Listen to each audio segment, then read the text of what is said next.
That cold evening, no one expected a rusty metal door to change a life. What started as just another abandoned storage unit became a story the whole town tried to explain, and few had the courage to tell. Before we begin, subscribe and turn on the bell. Here we show that behind locked doors and forgotten boxes, there are still human hearts. The sun hung low over the industrial sprawl of Elmwood's outskirts, painting the chain-link fences in bruised shades of orange and purple. Elena Ramirez gripped the steering wheel of her battered Ford, the engine ticking like a weary heartbeat as she pulled into the lot of secure space storage. The air outside carried the faint tang of hot asphalt and diesel, mingling with the dust kicked up by a passing truck on the distant highway. It was the kind of place where dreams went to rust. Long rows of metal doors, some dented and faded, others locked tight against the fading light. Fluorescent bulbs buzzed to life overhead, casting harsh shadows that stretched like fingers across the gravel. Elena hadn't slept well in weeks. At 38, she was a single mom, holding the frayed edges of her world together with sheer will. Her husband, Marco, had been gone 2 years now, taken by a factory accident that left her with a stack of medical bills and a 7-year-old daughter, Sophia, who still asked when Daddy would come home from his long trip. Elena worked double shifts at the diner, her hands raw from scrubbing plates. But the rent was late again, and the eviction notice sat folded in her glove compartment like a guilty secret. She'd heard about the storage auctions from a co-worker. Abandoned units sold cheap to the highest bidder, sometimes hiding treasures that could turn a life around.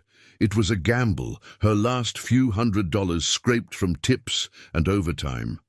But what choice did she have? Another month like this, and she'd lose the apartment, Sophia's school, everything. She stepped out, her sneakers crunching on the pebbles, and smoothed down her faded jeans. The air felt thick, heavy, with the promise of regret. The auctioneer, a grizzled man named Hank with a clipboard and a voice like gravel, waved her over to Unit 47. "Last one of the night," he said, not looking up. "Owner skipped out 6 months back. No one's claimed it. Starting bid's $50. Elena nodded, her throat tight. She glanced at the door, a slab of corrugated steel, its red paint chipped to reveal rust beneath. A heavy padlock hung there, unyielding, and she imagined what lay behind it. Maybe old furniture she could flip, or tools Marco might have envied, or nothing, just more emptiness. The small crowd, mostly weathered men in flannel shirts, muttered bids, but Eleanor raised her hand at 100. Her heart pounded as the numbers climbed, but no one pushed past 200. The gavel fell like a sentence. "Sold to the lady in the back." Hank handed her the key with a shrug. "Open it whenever. Lights are on till 8. Watch for rats." He walked away, leaving her alone with the door. Elena's fingers trembled as she inserted the key, but she didn't turn it. Not yet. The metal was warm from the day's heat, and she pressed her palm against it, feeling the faint vibration of the world beyond. The hum of traffic, the distant call of a crow. What if it was junk? What if it was something worse? She locked it again, the click echoing in the emptying lot, and drove home with the key, burning a hole in her pocket. The apartment was a cramped 2-bedroom on the edge of town, walls thin enough to hear the neighbors' arguments. Sophia was with Elena's sister for the evening, a small mercy. Elena heated up leftover soup, but it sat untouched on the table as she stared at the key. The bills were spread out like accusations, electric overdue, car payment looming. Marco's photo smiled from the mantel, his work boots still by the door where he'd left them. She'd promised him she'd keep going for Sophia. But this, betting their future on a stranger's forgotten junk? That night, sleep came in fits. She lay in the dark, the ceiling fan whirring softly, and her mind wandered to the unit. What could be inside? Furniture, maybe, dresser drawers full of clothes she could sell at the flea market, or books, stacks of them, yellowed pages holding stories of better lives. But doubt crept in like the chill from the window. What if it was evidence of something shady, stolen goods, the kind that brought questions she couldn't answer? Elena had seen the news stories, people finding drugs or worse in those units, their lives upended by cops or worse. She rolled over, pulling the blanket tight, and pictured Sophia's face, those wide brown eyes trusting her to make it right. By morning, the sky was a pale grey, the kind that promised rain but delivered only humidity. Elena dropped Sophia at school, kissing her forehead with a forced smile. "Be good, Misha. Mommy's got a surprise coming." Sophia beamed, oblivious, and Eleanor's chest ached. She drove back to secure space, the lot quieter now under the overcast light. The metal doors gleamed dully, dew clinging to their edges, and the smell of damp earth mixed with oil from the nearby garage. Her hands shook again as she approached Unit 47. This time, she turned the key. The lock gave with a scrape like a reluctant confession, and the door rolled up on protesting wheels. Dust motes danced in the sliver of light, and Elena peered inside. It wasn't the chaos she'd feared, no tangled furniture or scattered boxes. Instead, dominating the dim space was a giant wooden sculpture, towering nearly to the ceiling. Carved from rough oak, it loomed like a forgotten monument, twisted branches reaching upward, faces half-formed in the bark, eyes hollow and staring. It filled most of the unit, draped in a tattered tarp that whispered as she brushed it aside. The air inside was cooler, musty, with the scent of aged wood and something sharper, varnish maybe, or neglect. Elena's breath caught. This wasn't ordinary. The sculpture's base was bolted to the floor, cables snaking from it into shadows at the back. Tools lay scattered nearby, a chisel, half-empty cans of paint, sketches pinned to the wall with rusted tacks. It felt intentional, like someone had poured their soul into this, then walked away. She stepped closer, her shoe scuffing the concrete, and traced a finger along a carved curve. Smooth, deliberate. But why leave it? And what else was hidden in the corners, behind this massive thing? She hesitated, the weight of it all pressing down. Call the manager, open it fully, or lock it back up and pretend she'd never bid. The fluorescent hum from the corridor buzzed like a warning, and Elena stood there, heart racing, the sculpture's empty eyes seeming to watch her choice. Elena backed out of the unit slowly, the door's wheels groaning as she let it half close, sealing the sculpture back into its dim sanctuary. Her pulse thrummed in her ears, louder than the distant rumble of a semi on the highway. The air outside felt too bright, too ordinary after that musty enclosure, the sculpture's twisted forms lingering in her mind like a half-remembered dream. She leaned against the warm metal door, wiping her dusty hands on her jeans, and glanced around the empty lot. No one in sight, just the chain-link fence rattling faintly in the breeze, and the buzz of fluorescence flickering to life as clouds thickened overhead. She couldn't do this alone. Not yet. The key felt heavier in her pocket now, a tether to something vast and unknown. Driving home, the radio droned softly, some talk show about lost opportunities, but Elena's thoughts circled the sculpture. Those hollow eyes in the wood, carved with such precision, stared back at her from every stoplight. Who makes something like that and abandons it? An artist fallen on hard times, maybe, like the stories she'd heard at the diner from the old-timers nursing coffee. Or something darker, a piece meant for a gallery that never happened, or worse, tied to debts unpaid, grudges unresolved. Her stomach twisted. What if it was valuable? Enough to cover the rent, buy Sophia new shoes, maybe even a tutor for her struggling math grades. But value came with questions, and questions could unravel everything she'd built on scraps. The apartment welcomed her with its familiar clutter. Sophia's backpack slung over a chair, crayons scattered on the kitchen table like colorful accusations of neglect. Elena's sister, Rosa, had picked up Sophia from school and was stirring macaroni on the stove, the steam carrying a comforting scent of cheese and warmth. How'd it go, Lena? Rosa asked, eyeing her sister's pale face. You look like you saw a ghost. Elena forced a smile, hanging her keys by the door. Bought the unit. It's something. Big wooden thing inside, like art or whatever. She didn't elaborate, busying herself with plates. Sophia bounded in from the living room, her pigtails bouncing and wrapped arms around Elena's legs. Mommy, did you find treasure? Not yet, Mija, Elena said, kneeling to hug her tight, inhaling the faint strawberry scent of her shampoo. Treasure. The word hung there, innocent and loaded. That night, after tucking Sophia in with a story about brave explorers, Eleanor sat at the wobbly kitchen table under the single bulb's yellow glow. The bills stared up at her again, red stamps like wounds. Marco's life insurance had barely dented the debts. His accident left her with fragments, a toolbox gathering dust in the closet, photos that made her chest ache. She'd promised him she'd fight, but this felt like tempting fate. The sculpture could be a windfall, or it could drag her into a mess she couldn't escape. Sleep evaded her once more, the clock ticking past midnight as rain finally pattered against the window, blurring the neon sign from the bar across the street. Dawn broke muggy, the sky a uniform grey that mirrored Elena's unease. She dropped Sophia off early, promising pancakes for dinner if things went well, then headed back to secure space. The lot was slick with puddles, reflecting the overcast light like shattered mirrors.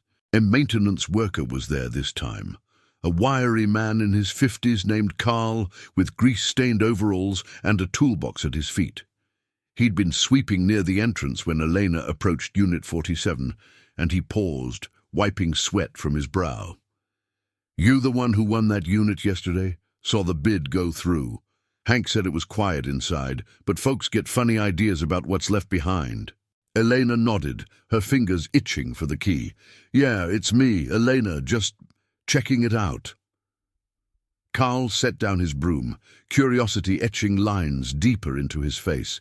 He'd worked the facility for 20 years, he said, seen everything from hoarded antiques to units cops taped off after dark. Mind if I take a peek? No charge? Sometimes two heads spot what one misses. She hesitated, the moral tug-of-war pulling at her. Strangers meant complications, but his steady gaze felt like an anchor in the uncertainty. Sure, she said finally, turning the key. The door rolled up with a metallic sigh, releasing that same musty breath of wood and varnish. The sculpture dominated the space, its branches casting long shadows across the concrete floor. Carl whistled low, stepping inside beside her. Well, damn, that's no garage sale junk. Looks like folk art, maybe custom. See those cables? Not standard. Could be wired for lights or sound. Installations, they call them. Elena moved closer, heart quickening as she pulled the tarp fully aside. Dust swirled in the beam from the corridor light, revealing more details. The trunk of the tree form carved with swirling patterns, almost like veins pulsing under bark. At its base, hidden partially by the sculpture's shadow, was a series of drawers built into a wooden pedestal, locked, but with keyholes that matched nothing she had. Tools surrounded it, mallets, gouges, a half-finished sketch of what looked like a family portrait emerging from the wood. But something felt off. The air held a faint, acrid tang, like burnt resin, and as she knelt to inspect the cables, her fingers brushed a loose panel. It gave way with a soft click. Inside was a compartment, small and concealed, lined with faded velvet. Nestled there was a bundle of letters, tied with twine, and a small ledger, yellowed pages filled with cramped handwriting. The top envelope bore a name, for Javier Morales.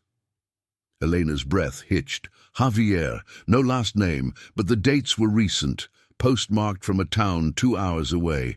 Carl peered over her shoulder. Personal stuff. Could be nothing, or it could be why he left it. Folks stash regrets in places like this. She opened the ledger carefully, the paper crackling like dry leaves. Entries chronicled commissions, payments, sculptures for local businesses, a church altar that never shipped. But midway, the tone shifted. Notes on debts piling, wife's illness, frantic sketches of unfinished work. The last entry, 3 months old. Can't finish? Hide it all. For the boy. A boy? Eleanor's mind raced to Sophia, to the weight of unfinished promises. Was this a father's last stand, abandoned in despair, or something criminal laundered through art? The letters might hold clues, but reading them felt like trespassing on a grave. Carl straightened, his voice low. Listen, Elena. I've seen units like this before. Artist types burn out, walk away. But if there's money or trouble tied to it, you gotta be smart. Call the auction house first. Document everything.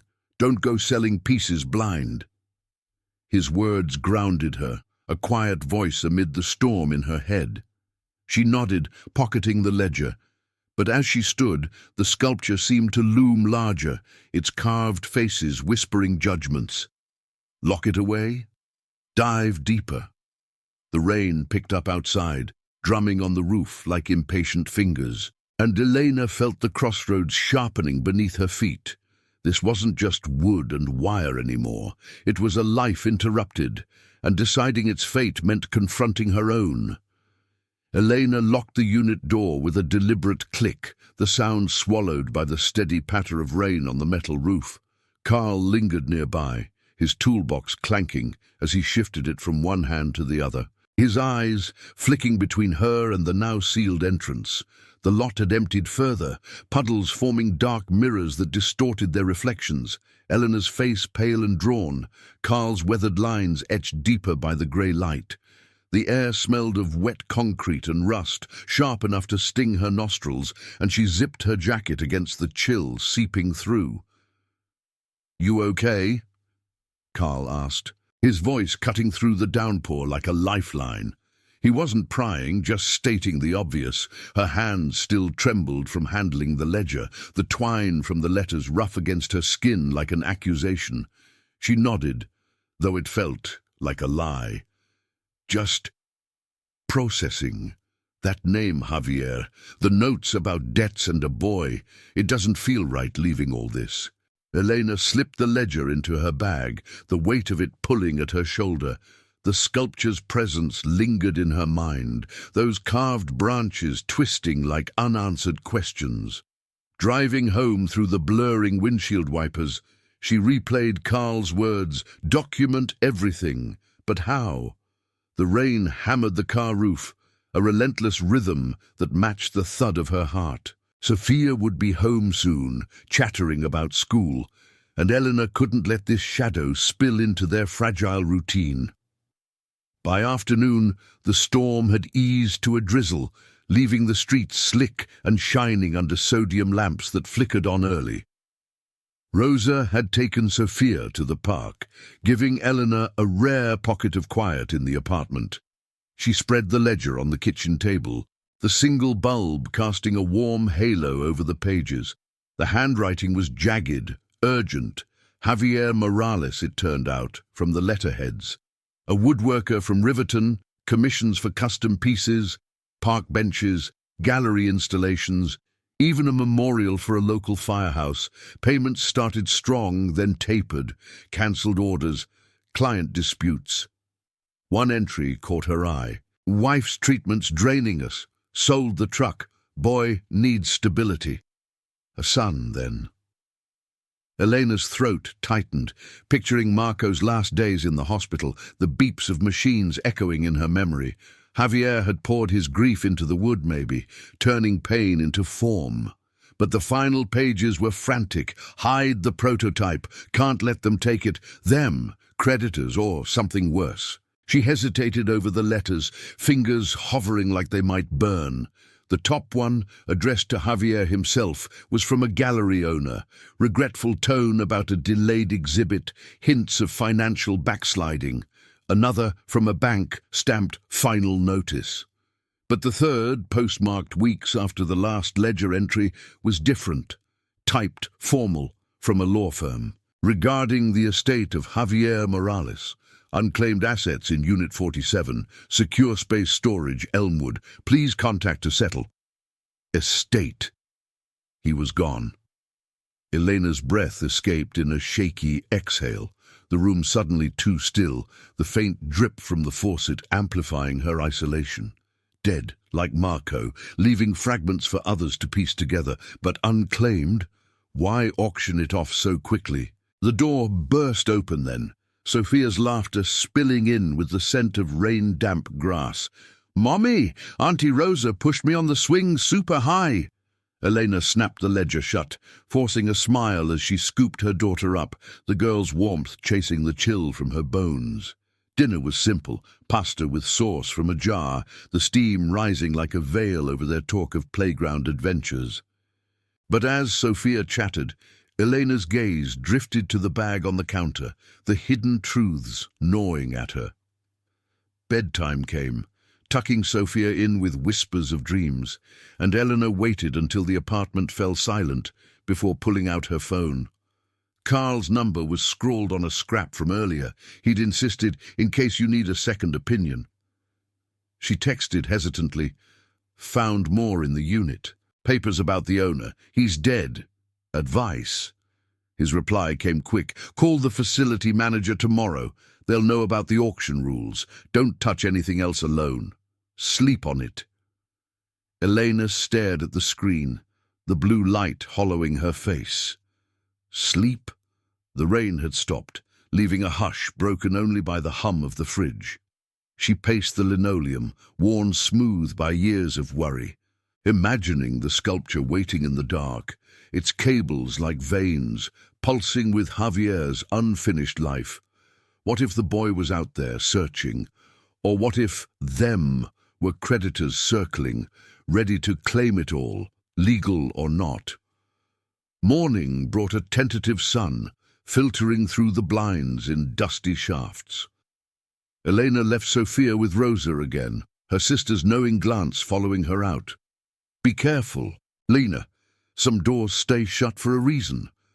Secure space was bathed in gold, the puddles evaporated, steam rising from the asphalt like ghosts. Carl was already there, power washing a walkway, the spray misting the air with clean, sharp ozone. He shut off the hose as she approached, wiping his hands on a rag. "Manager's in the office. Name's Gladys. Tough but fair. Show her what you found." Gladys was a stout woman in her 60s, glasses perched on a chain, her office cluttered with files and a coffee mug ringed with stains. The fluorescent buzzed overhead, casting stark light on the ledger Elena placed before her. Gladys scanned the pages, her lips pursing. "Morales. Yeah, I remember. Paid up till he stopped showing. We sent notices. But nothing. Auction was by the book, state law after 6 months." She flipped to the law firm letter, eyes narrowing. "This changes things. If it's estate property, you might have to return it. But the bid was final. Complicated." Eleanor's stomach knotted. "What about the sculpture? Is it valuable or dangerous?" Gladys shrugged, but Carl, leaning in the doorway, spoke up. "Seen similar. Folk artists like him fetch good money at shows, but fakes too. And if debts are tied, folks come knocking." He met Elena's gaze, steady as the drip of the office clock. "Open the drawers in the pedestal, carefully. Might be tools or clues to the boy." Back at the unit, the door rolled up to reveal the sculpture unchanged. Dust settled like a fine shroud. Elena's hands shook as she examined the pedestal. 3 drawers, locks rusted but yielding to a spare key from Javier's toolkit nearby. The first held chisels and sketches, a boy's face emerging from wood, smiling, dated years ago. The second, financial scraps, IOUs, a photo of Javier with a woman and child, their faces lit by a workshop lamp. Heartache in pixels. But the third, a small safe. Embedded combination lock staring back like a challenge. Carl knelt beside her, the concrete cool under their knees. "Try birthdays," from the letters. Elena's mind raced. Sophia's birthday, Marco's. No. Then, from the ledger, son's birth date, scribbled in margins. 0512. The dial clicked and the safe sprang open. Inside, not cash, but a velvet pouch of carved miniatures, tiny figures, exquisite perhaps prototypes, and a will, handwritten, naming the son as heir. For Matteo, finish what I started. No money, but potential, a legacy. Fear surged then, hot and real. What if Matteo's family came, or creditors, sensing value? Elena imagined police at her door, Sophia confused and scared, their fragile home shattered. "We should stop," she whispered. But Carl shook his head. "Not yet. Find the whole truth. Call that law firm. Be the one who does right." His words hung in the musty air, the sculpture's eyes seeming to nod. Outside, the sun climbed higher, warming the metal doors, but inside Elena, the crossroads widened, greed versus grace, silence versus salvation. She photographed everything, hands steadying with purpose. The click of the camera, a small act of courage amid the unknown. Comment where you're watching from. I want to know how far these stories of courage in forgotten places can travel. The sun dipped lower as Elena and Carl stepped back from the unit, the sculpture's shadow stretching long across the concrete like a silent sentinel. She clutched her phone, the photos saved in a hasty folder labeled Unit 47, each image a fragile bridge between curiosity and catastrophe. The air inside the unit had grown stuffier, laced with the earthy scent of oak and the faint lingering bite of old varnish. But outside, the warmth of the afternoon pressed in, turning the lot into a haze of evaporating mist from the morning rain. Elena's sneakers stuck slightly to the damp gravel as she walked toward the office, Carl trailing a step behind, his presence a quiet reassurance amid the knot of dread in her chest. Gladys looked up from her desk as they entered, the office fan whirring lazily, stirring papers that smelled of stale coffee and ink. "Back already? Find something." Her voice was matter-of-fact, but her eyes sharpened on Elena's tense expression. Elena slid the phone across the desk, pulling up the images of the will and miniatures. It's addressed to his son, Matteo. Javier Morales. He left it all for him. The words tumbled out, heavy with the weight of intrusion. She felt exposed, like she'd peeled back layers of a stranger's skin without permission. Gladys adjusted her glasses, scrolling through the photos with a frown that deepened the lines around her mouth. Carl leaned against the doorframe, arms crossed, his grease-stained hands leaving faint marks on his sleeves. "Will's handwritten, but looks legit," Gladys muttered, zooming in on the scrawled signature. Morales was a regular here for years, rented that unit for his workshop overflow. Quiet guy, kept to himself. Heard whispers after he stopped paying. Wife passed from cancer. Debt swallowed him whole. Then nothing. No forwarding address, no family showing up. She set the phone down, rubbing her temple. Auction was legal, but this? Estate complications. You call that law firm yet? Elena shook her head, her throat dry. The name on the letter, Harrington and Sons, Riverton echoed in her mind like a summons. Calling meant opening the door wider, inviting scrutiny into her own precarious life. What if they demanded everything back? Her $200, the hope she'd pinned on this gamble, gone. But ignoring it? That felt like theft, stealing a father's last gift from a boy who might need it more than she did. Sophia's face flashed in her thoughts, her daughter's trusting smile at breakfast, oblivious to the storm brewing. Carl cleared his throat. "Better to know. I'll drive you if you want. My shift ends soon." His offer hung simple and unadorned. No pity, just the steady practicality of someone who'd patched too many leaks in forgotten corners. Elena met his gaze, nodding faintly. Gratitude swelled, unexpected and warm, cutting through the chill of uncertainty. They left the office in Carl's battered pickup, the engine rumbling to life with a cough of exhaust that mingled with the scent of wet earth from the fields beyond the highway. The drive to Riverton was 30 minutes of blurred scenery, strip malls fading into cornfields, the radio tuned low to a country station crooning about lost roads. Elena stared out the window, the ledger open in her lap, tracing Javier's handwriting with her fingertip. "Debts piling," one note read, followed by a sketch of a half-formed bird, wings clipped. "For the boy, teach him to carve." Her own regrets mirrored back, Marco's unfinished projects in the garage, tools she'd never touched, promises to Sophia about a better tomorrow.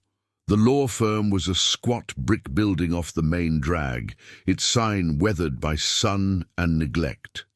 Inside, the receptionist, a young woman with a tight bun and sympathetic eyes, led them to a conference room that smelled of polished wood and lemon cleaner. Mr. Harrington himself appeared minutes later, a tall man in his 50s, with wire-rimmed glasses and a tie loosened at the collar. He reviewed the photos and the physical ledger Elena handed over, his face unreadable as he flipped pages under the room's harsh fluorescence. "Javier Morales," he said finally, leaning back in his chair with a sigh that carried the weight of too many such cases. "Tragic. Pancreatic cancer. Same as his wife. Diagnosed late, gone in months, no will filed properly, just this note. Son, Mateo, is 12 now, living with an aunt in Riverton after foster care bounced him around. Aunt's struggling, waitressing, 2 jobs. Javier's assets were minimal, the workshop tools, some commissions unpaid. This sculpture. He talked about it once, a big piece for a community centre. Called it Roots, symbol of family enduring." Elena's pulse quickened, the room's air suddenly thick. Roots, the carved branches, the faces half emerged. It fit, a desperate grasp at legacy. "Is it valuable?" she asked, voice barely above a whisper. Harrington nodded slowly. "Potentially. Folk art markets niche, but his style has followers. Could fetch 5–10,000 if authenticated. The miniatures, prototypes might add more. But legally, since the unit was auctioned as abandoned, it's yours unless the estate claims it. We'd need to notify the aunt, see if she wants to pursue. Give it a week." A week. The word stretched like a taut wire. Elena imagined Mateo, dark hair like Sophia's, hands small but steady, learning to carve from his father's echoes. Keeping it meant security. Pay the bills, maybe enroll Sophia in art classes she'd begged for, but returning it, watching hope slip away again, back to scraping by. Carl shifted beside her, his knee brushing hers accidentally, a grounding touch in the sterile space. Driving back, the sunset bled red across the dashboard, casting the cab in fiery hues. "You did right coming here," Carl said, eyes on the road. "Boy deserves a piece of his dad, but you don't lose yourself in it." His words lingered, simple as the hum of tires on asphalt. Elena clutched the returned ledger, the leather cover warm from her grip. Home waited. Sophia's homework scattered, Rosa's knowing questions, but so did the unit, its secrets uncoiling further. That evening, as rain threatened again, Elena sat on the apartment's sagging couch, Sophia curled against her side with a picture book. The girl's finger traced illustrations of forests and hidden paths, her voice soft. "Mommy, what's inside trees? Do they have stories?" Elena's heart twisted, kissing her forehead. Stories, yes, buried deep, waiting to be uncovered or left to rot. She texted Carl a thank you, then dialed the aunt's number from the firm's notes, her thumb hovering before pressing call. The line rang, echoing her resolve. Voicemail clicked on, a tired woman's voice. "This is Carla Ruiz. Leave a message." Elena hung up, breath ragged, the moral chasm widening. Contact her, sell quietly. The sculpture loomed in her mind, roots digging into the unknown, demanding she choose. Protect her own fragile world, or extend a hand to another's broken one? The night deepened, the apartment's walls closing in with whispers of what came next. The phone's silence stretched into the small hours, broken only by the rhythmic creak of the apartment's settling floors and the distant murmur of a neighbor's TV filtering through the thin walls. Eleanor lay awake beside Sophia's even breaths, the girl's small hand clutching the edge of the blanket like an anchor. The ledger rested on the nightstand, its pages a faint outline in the moonlight slicing through the blinds, jagged lines of Javier's life mirroring her own frayed edges. She replayed the voicemail in her head, her voice cracking on the words, "This is Elena Ramirez. I found something of Javier's in a storage unit. For Mateo, please call back." Had it been too vague? Too bold? The sculpture haunted her visions, its carved roots twisting into questions. What right did she have to this legacy? Yet the numbers danced too. 5,000, maybe 10, for art like that. Enough to fix the car, pay the overdue electric, give Sophia the stability Marco had dreamed of. Dawn crept in grey and reluctant, the sky heavy with the promise of another humid day. Elena rose before Sophia stirred, brewing coffee that tasted bitter on her tongue, the steam curling like unanswered prayers. Rosa arrived early for her shift, eyeing the shadows under Elena's eyes. "You look wrecked, Hermana. That unit eating you alive?" Eleanor shrugged, forcing a sip of the lukewarm mug. "Just figuring it out. For the best." She kissed Sophia goodbye at the door, the girl's backpack thumping against her leg, and drove to secure space with the radio off, the quiet amplifying the hum of the engine and her own ragged thoughts. The lot shimmered under a hazy sun, heat waves rising from the asphalt like exhaled regrets, carrying the sharp tang of oil and sun-baked metal. Carl was near the back fence, repairing a sagging gate, his hammer strikes echoing sharp and deliberate. He straightened as she approached, wiping sweat from his forehead with a forearm smeared in grease, his expression steady but probing. "Heard from the aunt?" Elena shook her head, the keychain jingling in her pocket like a nervous tick. "Left a message last night, nothing yet." The words hung between them, vulnerable in the open air. Carl nodded, setting down his tools with a metallic clink that reverberated off the row of doors. "Give it time. Meantime, let's check the unit again. That's safe. Might be more in the pedestal. Hidden compartments in old work like this." His suggestion wasn't insistent, just practical, like offering a hand to steady a wobble. Eleanor hesitated, her fingers grazing the warm steel of Unit 47. Opening it again felt like crossing a line, but the pull was stronger than fear now. Curiosity laced with a desperate need for clarity. The door rolled up with its familiar groan, releasing a puff of musty air thick with wood dust, and the faint, resinous bite that clung to Javier's creations. The sculpture stood sentinel, its branches casting dappled shadows across the floor, the carved faces seeming softer in the morning light filtering through the high vent. Eleanor knelt by the pedestal, the concrete cool against her knees, while Carl held a flashlight steady, its beam cutting through the dimness like a scalpel. The drawers they'd opened yesterday yawned empty now, sketches and tools carefully restacked. But at the base, where the wood met the floor, a seam caught her eye. Subtle, disguised as a natural knot, but yielding under her probing fingernail. It popped open with a soft snap, revealing a narrow recess. Inside lay a tarnished metal box, no bigger than a cigar case, its lid etched with the same swirling patterns as the sculpture. Elena's breath caught, her pulse thudding in her ears louder than the distant traffic. Carl leaned in, the beam trembling slightly. "Easy. Could be tools or—" He trailed off as she lifted it out, the metal warm from trapped air, dust sifting to the floor like fine ash. The latch was stiff but gave way, hinges whispering protest. Photographs spilled first, faded Polaroids of Javier in a cluttered workshop, sawdust in his hair, a young Mateo at his side, both grinning over a half-carved block. Then letters, more personal than the ones before. From Mateo, childish scrawl about school, drawings of birds in flight. One, dated just before Javier's last entry, read, "Dad, when you finish the big tree, can I help put it in the park? For Mom." Elena's eyes stung, the words blurring as memories of Marco flooded in. Him teaching Sophia to hammer nails into scrapwood, his laugh echoing in their garage before the accident silenced it forever. Javier had built this for his boy, a monument to endurance, much like the promises she'd whispered over Marco's grave.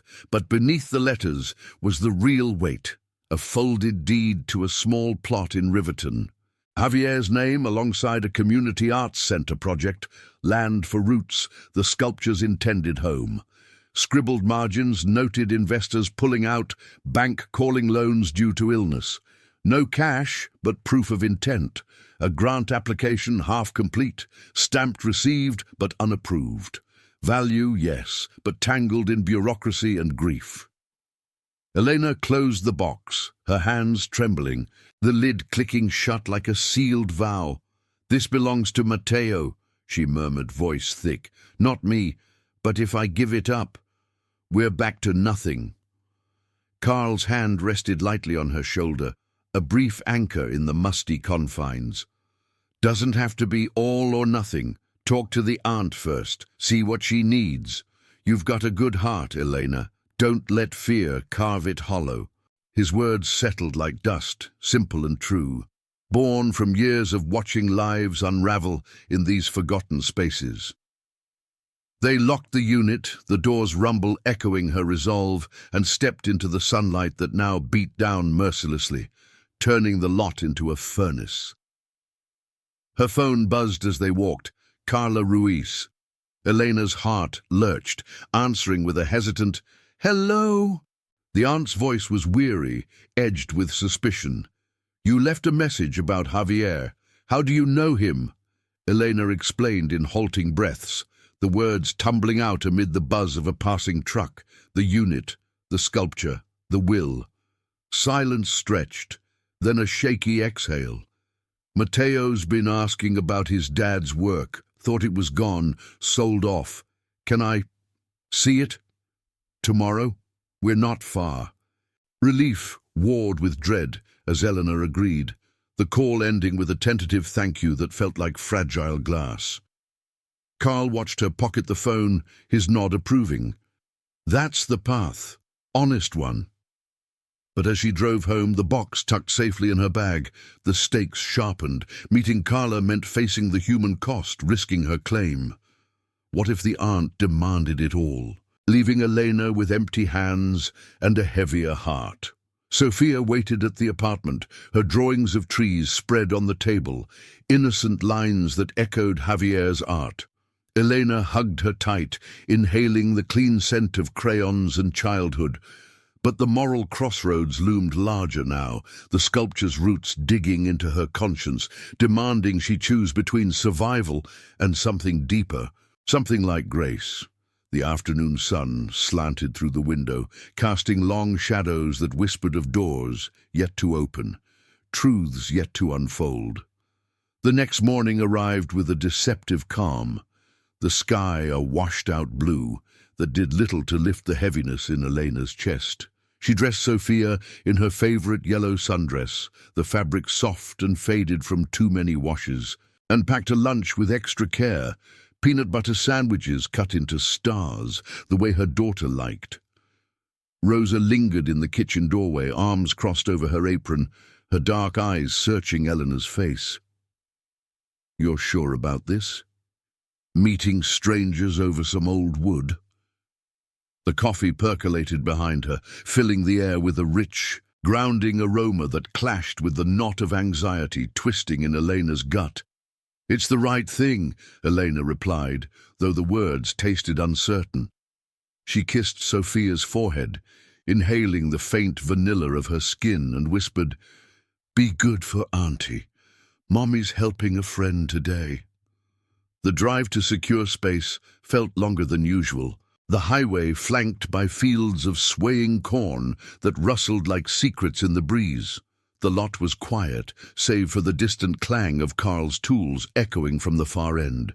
He spotted her truck pulling in and wiped his hands on his overalls, approaching with that unhurried stride that had become a quiet comfort over the past days. The asphalt radiated leftover heat from yesterday's sun, carrying the sharp scent of tar and distant rain on the wind. "They're coming around noon," Elena said, handing him the metal box from her bag. Its weight felt symbolic now, etched patterns warm under her fingers. "Carla and Matteo, I thought maybe you could be there for backup." Carl took it without question, his callous thumb tracing the lid. "Wouldn't miss it." Gladys Nose, too, cleared the schedule. His voice was steady, laced with the gravel of years spent mending what others broke. Together they unlocked Unit 47, the door's wheels protesting with a low rumble that vibrated through the concrete. Sunlight slanted in, illuminating the sculpture in stark relief. Roots, as Harrington had named it, its branches reaching like pleading hands, the carved faces catching flecks of dust that danced in the beam. Elena dusted the pedestal lightly, her cloth whispering over the wood, revealing the grain's subtle swirls. The miniatures from the safe sat arranged nearby, tiny figures gleaming faintly, a mother with arms outstretched, a father guiding a child's hand over a chisel. Each one held Javier's touch, raw and intimate, evoking the ache of Marco's unfinished birdhouse in their garage, tools rusted from neglect. She straightened a sketch, her hand lingering on the paper's yellowed edge, when the crunch of tires on gravel announced their arrival. Heart pounding, Elena stepped outside, Carl a solid presence at her side.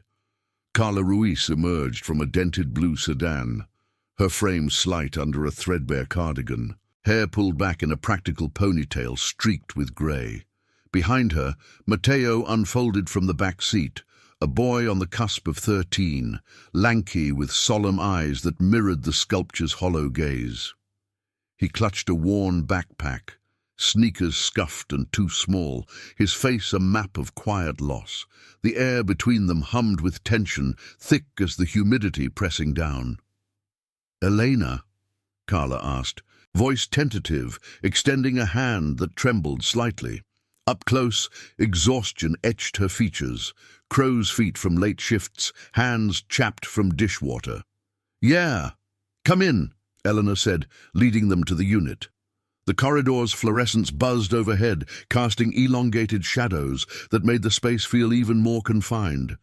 As they entered, Matteo's breath hitched, his eyes widening at the towering form of Roots.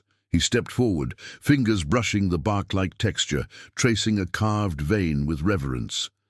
"Dad's tree," he whispered, voice cracking. "He promised it'd go in the park, for Mom's bench." Carla's hand found his shoulder, squeezing gently, but her gaze flicked to Elena, wary. "The lawyer said you found his will. All of it." Elena nodded, gesturing to the box Carl set on the pedestal. "More than that. Photos, letters from you, Matteo, and this deed, for the Arts Center plot." She unfolded the paper carefully, the ink faded but legible, sunlight glinting off its creases. Carla scanned it, her lips parting in surprise, then scanned the miniatures, lifting one, a small boy carving wood, with fingers that shook. He was always making these, said they'd teach Matteo the trade, keep the family stories alive.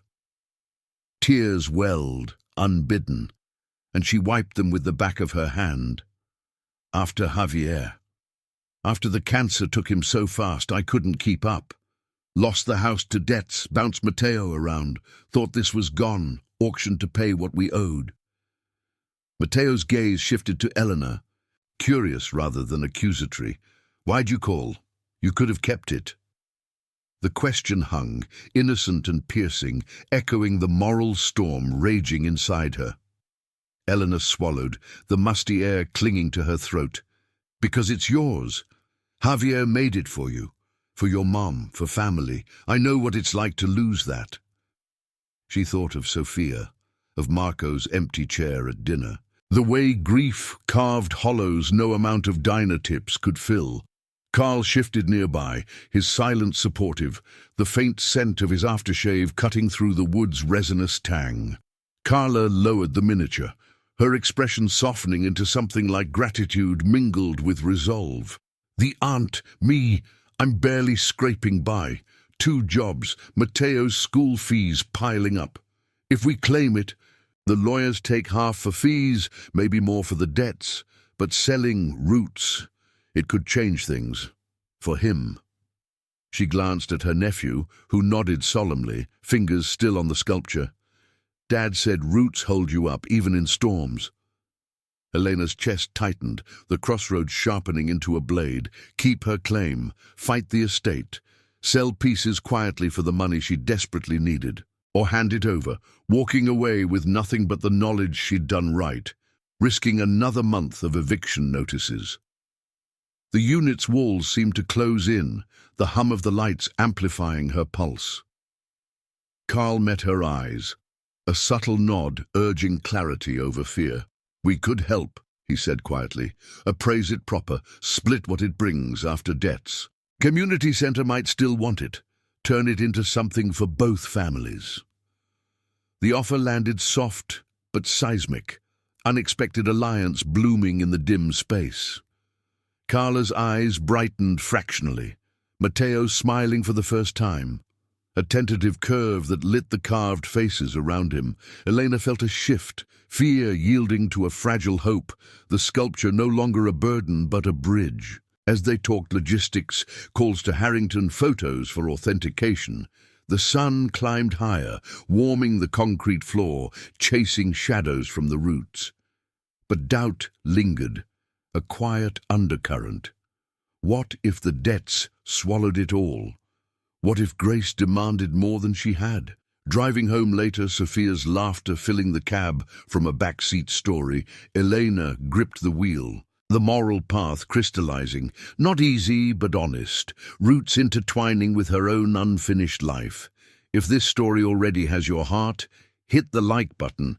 It helps the story of Elena reach more people who still believe in second chances. The days following the meeting in Unit 47 blurred into a tentative rhythm of calls and paperwork. Each step a deliberate carving away at the uncertainty that had gripped Elena's life. The law firm moved methodically, Harrington coordinating with the auction house, authenticating Javier's will under the harsh glow of his office fluorescence, the air thick with the scent of printer ink and resolved tension. Carla and Mateo became fixtures in the process, their visits to secure space marked by the crunch of gravel under Carla's sedan's tires and Mateo's quiet awe at the sculpture's evolving story. Elena documented everything, photos time-stamped, inventories of the miniatures, even the sketches pinned to the unit's wall, their edges curling like fragile memories. Carl was there for it all, his toolbox often forgotten by the door as he helped measure the pedestal or steady the ladder for better light, his presence a steady hum amid the legal jargon. The moral decision crystallized not in a grand revelation, but in small acts of integrity.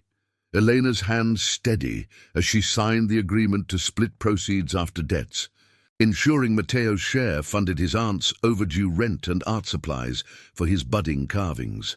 It's not just wood, she'd told Carla one afternoon, the unit's musty air mingling with the faint ozone from Carl's flashlight. It's what comes after, the roots you build from it. Carla nodded, her chapped hands folding the deed carefully, gratitude etching softer lines into her face. No one walked away with everything, but no one left empty-handed either. The sculpture, Roots, found its home at the Riverton Community Center after all, refurbished with grant money Elena helped apply for, its branches now shading a memorial bench where Mateo could visit his parents' echoes. Practicality followed, grounded and unglamorous like the slow polish of Javier's chisels. The miniatures sold first at a local folk art fair, Elena manning a booth under a rented canopy that smelled of fresh canvas and rain-damp earth.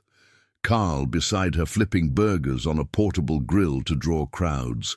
$5,000 cleared after fees, enough to pay the electric bill and Sophia's school fees, with a chunk going to Matteo's trust. Elena pocketed her share warily at first. The cash crisp in her wallet like an unearned gift, but she funneled it into seeds of change. A used lathe for the garage, online courses in woodworking that arrived via email under the apartment's single bulb, her fingers itching to shape something beyond survival. The diner shifts eased to one, her hands no longer raw from endless scrubbing, replaced by the satisfying rasp of sandpaper on pine. Carl wove into this new fabric without fanfare. A coffee after auctions at the diner's counter where the air hung heavy with grease and pie crust, or quiet evenings helping Sophia sketch her first bird from scrapwood, his laughter rumbling low as shavings dusted the kitchen floor. "Takes patience," he'd say, guiding her small hands, his grease-stained fingers gentle. Eleanor watched them, the scene framed by the window's fading light, and felt the ache of Marco soften, not erased but reshaped like Javier's half-formed faces emerging whole. Rosa noticed too, teasing over dinner plates steaming with arroz con pollo. "That man's got roots of his own. Don't let him slip away." Elena smiled, the warmth spreading tentative but real, a quiet partnership blooming in the industrial shadows they'd both known too well. Months passed in this measured rebuild, the apartment's walls no longer echoing with eviction fears, but with the whir of Sophia's new tutor sessions and the occasional thud of Elena's hammer in the garage.